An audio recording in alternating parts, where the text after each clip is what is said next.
Right, I'm just doing the pin wash. I'm not going to do a lot on this because I've already covered this on the T72. And also the varnish, I use that Humbrol stuff. I might not recommend that. Maybe get some MIG Titans varnish or something like that. Because it's kind of spoilt this build a bit.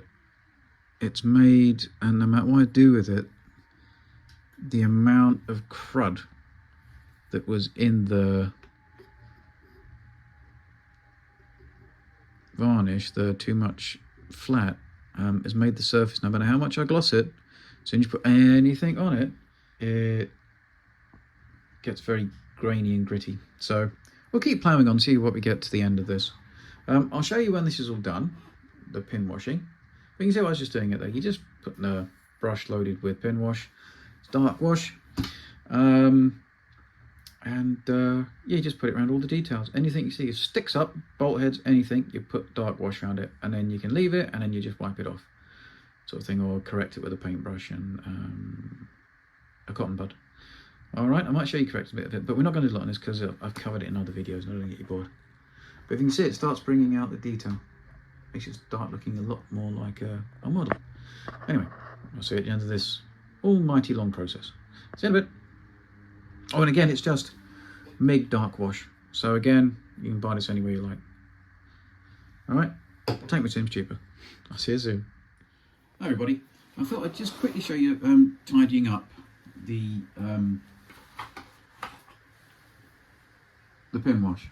So if there's a place where you don't like it, if you just get a little bit of thinner on your cotton bud,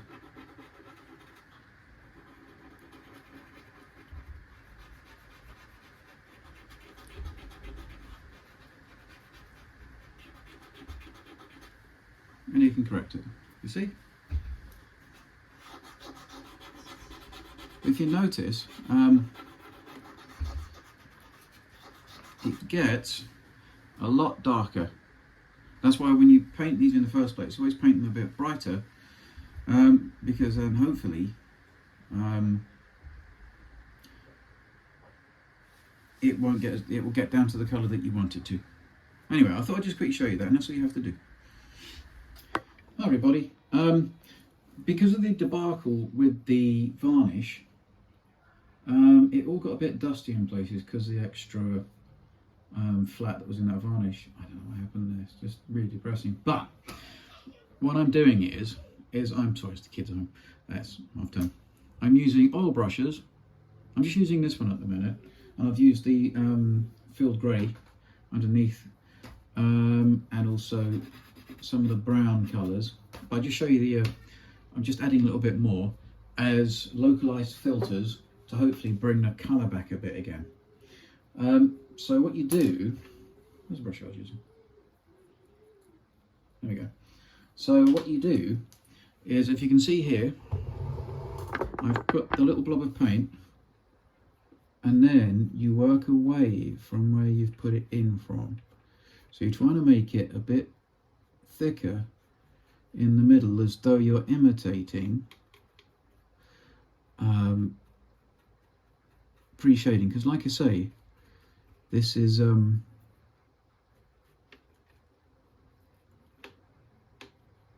just the Heng Long paint job. I haven't done anything to this. I'm just using,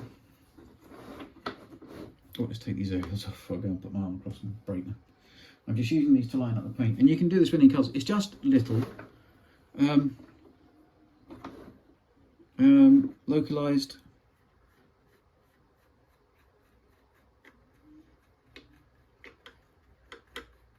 and you see it's all brushwork again.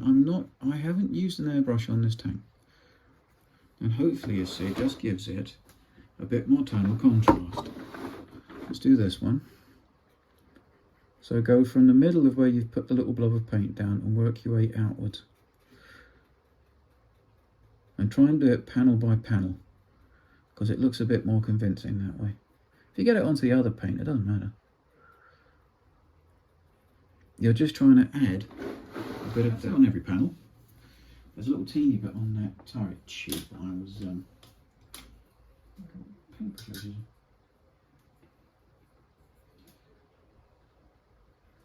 So you can see, sorry, so you can see I've put a little teeny bit of paint in there and I've really made it into a very fine wash. And there's another bit that's thicker so I can mess about with both.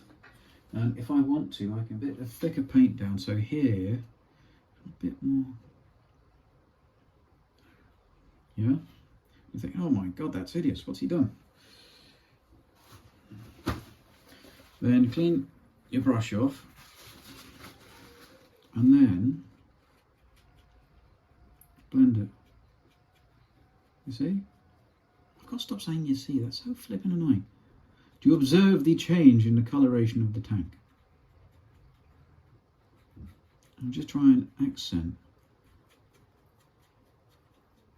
There we go. And if it's not even, it doesn't matter. Because what you're looking for is contrast. A little bit less.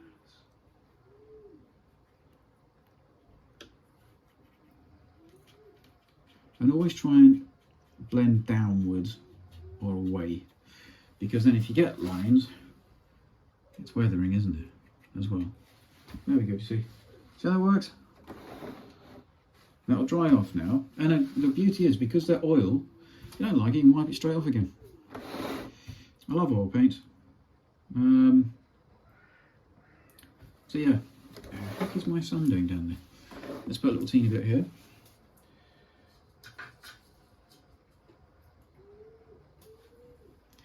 So let's put it along the lip line here.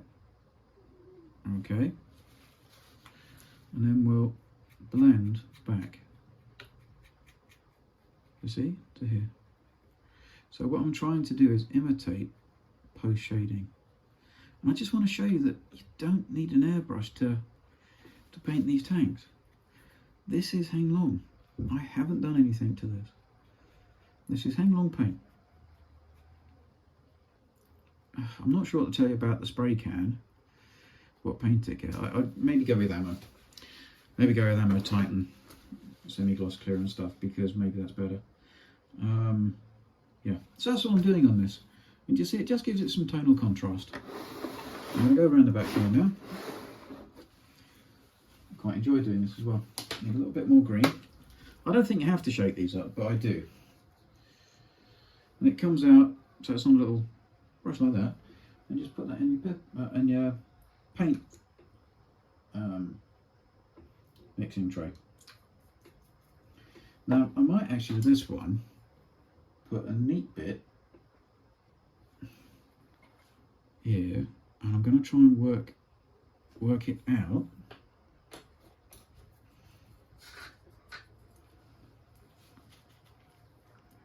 So we work away from where I put the paint in.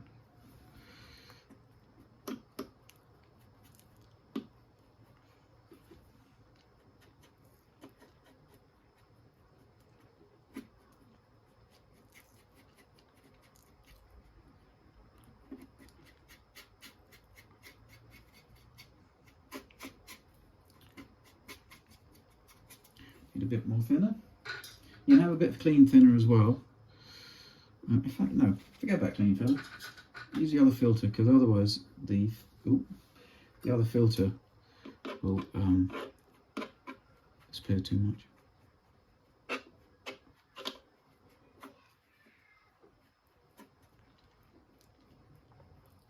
And hopefully it just gives it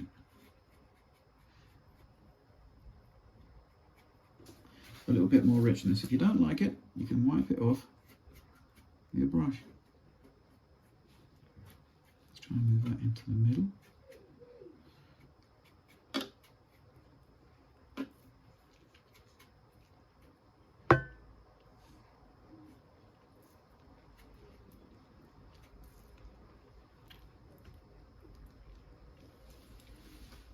Did you see that? Whatever I've got, lift them up a little bit on there. And not all of them, because it just gives it a little bit of interest, doesn't it? I might just do the other one next to it with just the filter. And I'll work my way out again.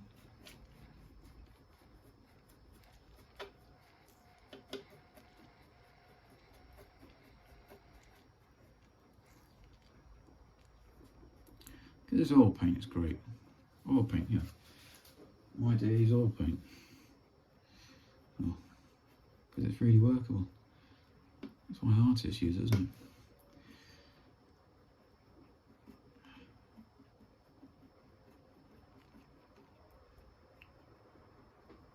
There we go, and I think it just gives it that little bit of depth, a little bit of contrast. Okay, and again, this is the Heng long paint job. So look, I'm going to stop showing you there, but that's the general idea of it, and I'll show you when it's all dried off. And like I say, if there's something that you've seen and you think, oh wait a minute, that's a bit too much there, you can just wipe it. You can just get a bit more thin. Now, this doesn't set for like 24 hours really, oil paint. Even this thing, it will take ages for this to set. All right, I'm going to stop there because this video is going to go on far too long. And I'll show you what it looks like when it's all done. Right, I've taken it off the stand. Sorry about the masking, I've got some metal coat drying on those, I think they're gun barrel cleaning tubes. But can you see, it just modulates the colour a bit, makes it a little bit more interesting. The more it dries, the darker the paint gets. So that way it doesn't stand out too much, but I think that looks alright. Yeah.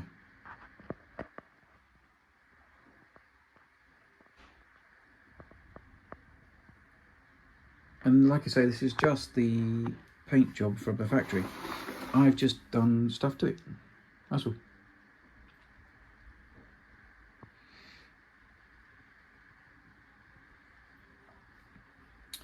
So yeah, it's not hard. Big oil brushes. And you can just modulate the top coat just a little bit, just to give it a bit more interest. And the reason why I did this, I was just contemplating doing this, but since the incident with the varnish, I kind of had to. So I'm sort of pleased with that. I hope you guys are going to enjoy this. I'm not sure about, not sure if everybody really digs my channel that much. It's funny, and I found out I had 1.6 million impressions. My daughter went, "Oh, that's good, Daddy." But if they'd have all subscribed to you, you'd have a lot more subscribers. And they don't seem to want to watch it. I'm like, oh thanks, Eleanor. But yeah, that's kids view. So yeah, just looks a bit better. And it dries down. And if you don't like it, when you come back to it, you can always, you know, get a bit of enamel thinner and reactivate it and move it around a bit more. So yeah, anyway, right. I'm not sure if I'm going to make this a separate bit or another part of one of the other bits. I'll find out. When I edit it, I'll stick it in editing. Look, have a nice day. Hi, past self. This is future self again. You forgot to tell them about what you did to the brown and the black, didn't you? Yes, naughty. So these are the oil brusher packs that I used. That's the olive green, and there's a filled green. I got this one from the Tank Museum with a 10% discount because I'm a friend. Anyone can be a friend, nothing special. And then I got this one from S&M Stuff. He's a good lad. He's round the corner from me. Used to have a lovely shop, but then it all got too expensive, so it's just mail order. But he's very fast in postage. I think I've mentioned S&M Stuff before as well. But yeah, so, and I used the dark brown for here as, again, a filter, just light filters. And then because of the debacle with the flipping varnish, the dark wash worked really well as a filter onto the NATO black to get rid of, especially on the turret, the white hazing that had appeared. So I did that as well. All right. And yeah, so that's all there. So it's this one. So it's ground colours set, and it was dark mud, I think. And then I used this one, and it was olive green and the filled green on the green tone set. And then just the dark wash that you're doing for the pin washes I used on the black, because I suddenly realised it actually did the job, and it made it look a lot less, there's tons of overspray on it. I mean, I suppose the only thing is the overspray looked a bit like dust, but it was bright white dust. So look, so those bits as well. So my past self, don't be so stupid and naughty and forget to tell your viewers the things that you've done. Because how are they going to follow it? So, yeah. Oh, and by the way, you now have 1 million subscribers. And you own a house in Saint-Tropez. Okay, I'm lying. Look, have a lovely week, everybody. I'll see you for the next bit. I'm probably boring to death with all this, and I've probably got people unsubscribe. Oh well, have fun.